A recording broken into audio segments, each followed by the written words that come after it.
Boss Wais, reaction sa sinabi ni Yawi kay King Kong. Ano ba sinabi ni Yawi, guys, kay King Kong? Legit ba? Search natin sa TikTok. Yawi, King Kong. Nakita ko na yung clip, guys. Mamaya, papanoorin ko. Bago tayo manghusga, panoorin muna ang totoong nangyari. Probably King Kong season 16. Tanga.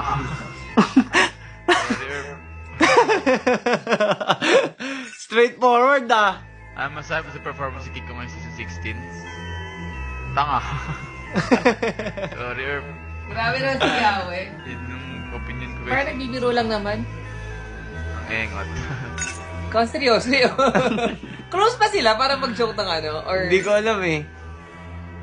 parang hindi ko pa sila nakita nagsama Sayo niya before. guys, nasa biceps niya. Kuhumal na si Yawi oh. Napunta lahat sa pagsasayaw niya guys, nasa biceps niya.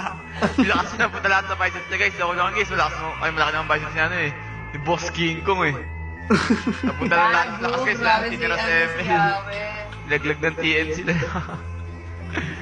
Okay lang guys, champion si champion. Wala tong PBB, guys. Lala. Wala kami mga mag-underperform talaga dyan guys. Wala naman.